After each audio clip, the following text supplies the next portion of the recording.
So good morning. It's occurred to me that it's been a while since we've given a little bit of an update. More videos coming. It's just little bits and parts of what we're doing. And Kathy was here and what I'm working on today. So one second.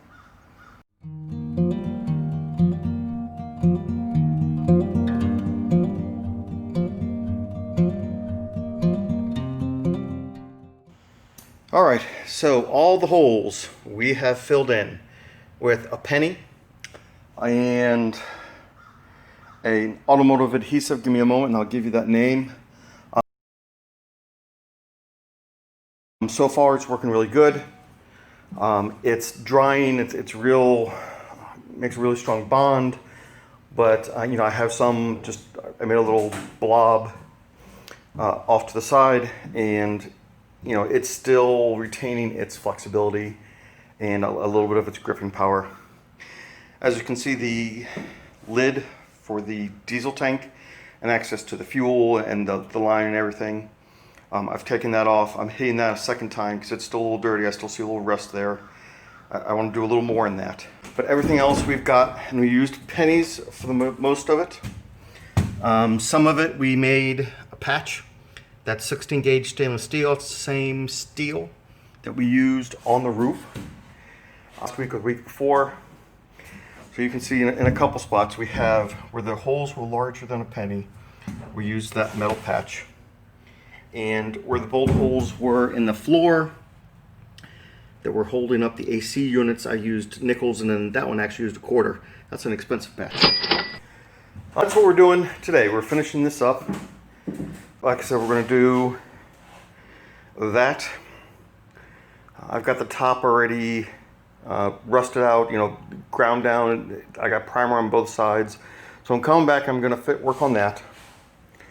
And that finishes, okay, that almost finishes the floor. I actually want to put one more coat of primer down. I know that's the third coat on the floor. And I want to take it, oh wow, it's a terrible view, I apologize. And maybe put another coat of primer up there. It's stainless, I really don't need it. And I think we already put paint on it, so never mind, we won't do that. I'll probably throw a coat of primer on the wheel wells just to cover up some of the gunk. I really don't think they necessarily need it, but I want to make it look a little pretty. And then we're going to put floors down. And when we're working on the floors, it's my understanding, and I'm going to continue to do research on this, is that we're going to put a vapor barrier down. And more than likely, I'm going to put a vapor barrier down that's going to start at the top of the chair rail, come down, come across, and come back up to the other edge of the chair rail. So that the floor and the base of these boards, the base of the walls, have this vapor barrier. And what the vapor barrier does is it helps prevent that condensation from forming in between the metal and the wood. And we're going to use foam board by helping prevent that condensation. The wood doesn't rot. You don't get that smell. If you've done this and you've taken up those plywood floors that have the rubber coating on it that originally came with the bus, you know the smell I'm talking about. It's 20 years of mildew and rot and foot funk and whatever else is going on there. And so the objective is to prevent that from happening again. I mean, we worked real hard to get this floor as relatively rust-free as we can. What isn't rust-free, we've converted and primed.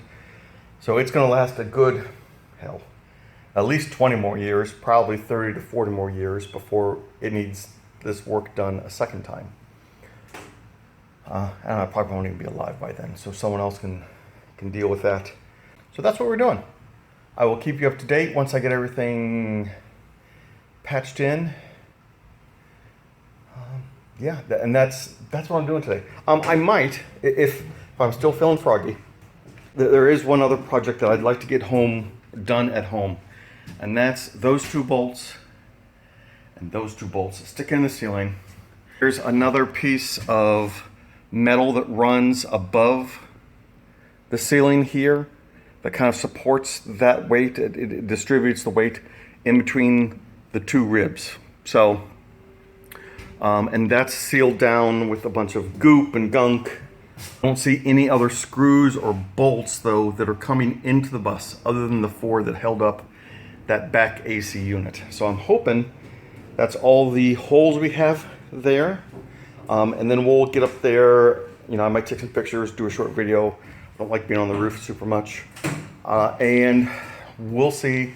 I've got more of this stainless steel, this 16 gauge stainless steel. So I just might patch up those 4 holes with that stainless steel and the same stuff I'm using. And then maybe put some self-leveling. We have this really good self-leveling caulk that we used on the ceiling. And I'm very impressed with that. Let me go get you the names of the 2 products we're using here, because so far they've done an outstanding job for us, and everyone on schoolie.net has sung their praises. So for the first one, it's this lap sealant by Dicor. And that's the one that's the self-leveling, so it kind of gets into all the grooves and all that stuff. And then the other one, you can barely see it there, it's the Dynatron.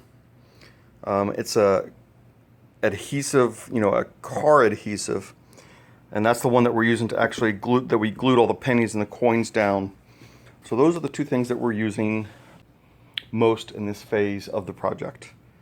And I think we got this one at AutoZone. And the lap sealant we got Amazon. It's my best bet. Anyway, my editor can correct me if I'm wrong. So, team, that's what we got today. Thanks for subscribing, watching, liking, all of the things. Bye.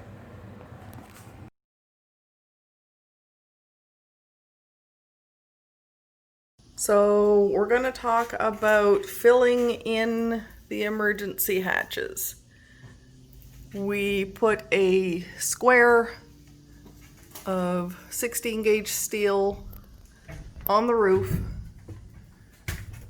We secured it using the same holes that were previously there when we took out the emergency hatches, so we didn't make any new holes in the bus. The sheet that we used was roughly 26 by 26. There was a good overlap along the edges to secure it. We put butyl tape, the automotive seam sealer, and then we followed up once that was down secure on top with the Dynacor self-leveling sealant to cover the bolts so that there's no possibility of water getting in through the holes that were made by the screws. All right. So these 2 railings and the 4 bolts that you see right there, that's what held up the AC unit in the back. They were going lengthways with the bus. So I popped the 4 bolts up out from underneath, and you can see they gooped it up pretty good, and they gooped it up on the sides. But they didn't quite goop it up well enough. So water definitely was getting in underneath it. So I'm going to go up to the top of the bus. I'll show you what we got. And more rust removal is in our future. All right. So this is where those reinforcers to help carry the weight over the larger load were, right at the back. I'm not sure how well this video is going to come out. But anyway, as you can see, we've got a little bit of rust removal. So I got a scraper to remove the rest of the gunk, and my handy dandy wire wheel brush to take care of the rust, or at least get rid of it. More to follow.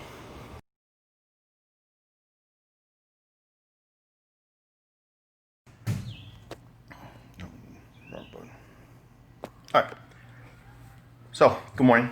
It's another sweltering day in Florida, and it's not even 10 o'clock in the morning yet, and it's just absolutely, well, sweltering. Today, we're doing the floor. We've got the ceiling patched. It's water resistant. Nothing's getting in. Rained last night. The bus was dry. That's what we wanted to see. That's the goal that we're working on. Obviously, for the ceiling, is you don't want it to leak. So now that the ceiling doesn't leak, it's time to do the floors. I don't know if this is the best way to do it. I don't think it's the worst way to do it. I've looked at a lot of different options, and this is the one that I kind of decided on. It's a mix of a couple different things that we've read, especially on schoolie.net. There's a lot of good resources there. I think I've said that before. So let me show you what I'm going to do. I'm going to flip the camera over. All right. So the floors are done.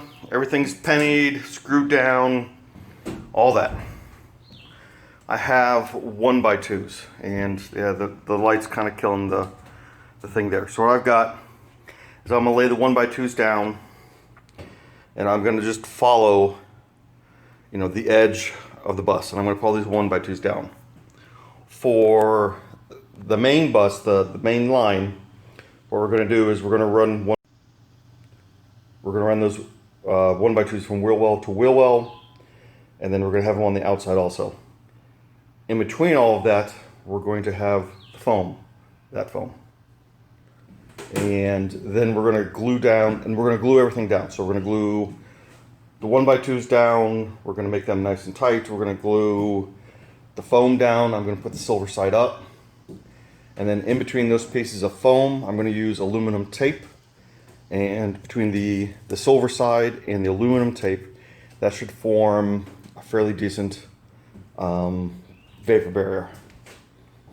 Obviously, we're going to screw past that vapor barrier when we put the plyboard on top, and we're going to screw from the plyboard into the 1x2s, and that's going to tie this entire floor together. Now, other people have said that you can put foam board down, glue it down, put the plyboard on top, and then once you put the cabinets and everything down, like along the chair rail here, and the cabinets go down, it holds everything down, everything in place.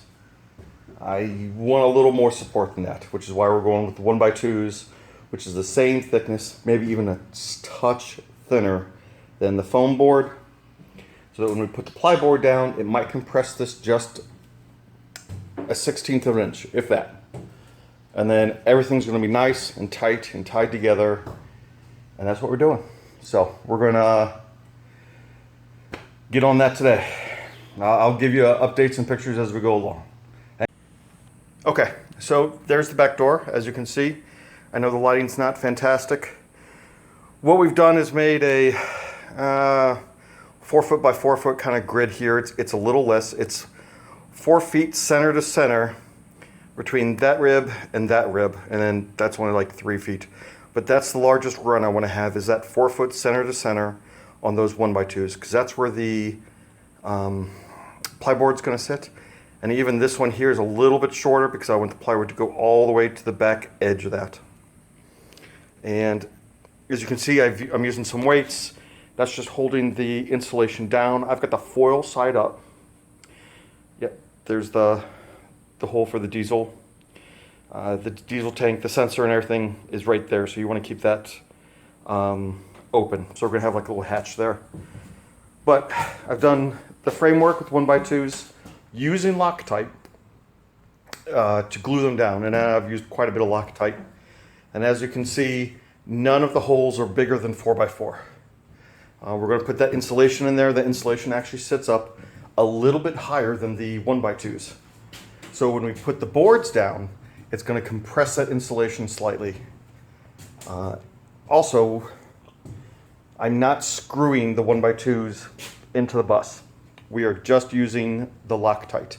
Now, when I put the boards down on top, and it's like 9/16 plyboard, it's actually pretty good stuff. We're going to screw those plyboards into the 1x2s, but not into the bus. So what we're going to avoid is that thermal bridging where you have a piece of metal that goes from the outside to the inside of the bus. Is this going to make a large bit of difference because we are keeping about half of these school windows? No. Will the floor be a little more cooler and or warmer in the winter, summer months? Yes. It is going to have some insulation value to it. I believe the foil that we're using right there has 3.6 or 3.9 R rating. So that's where we're at. Once again, like, subscribe, share, comment. If there's a better way to do this or a different way, you know, I'm willing to learn. Thank you guys. Bye.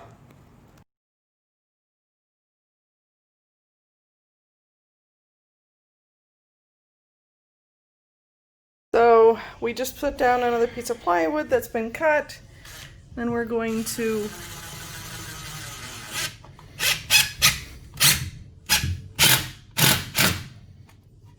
tack that to the 1x2 that's right here so that it holds, and eventually we'll have a semi-floating floor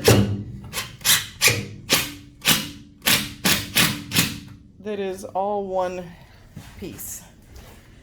And as you can see where the seam is, we're lining up so that it actually grips the wood and not the Foam. foam.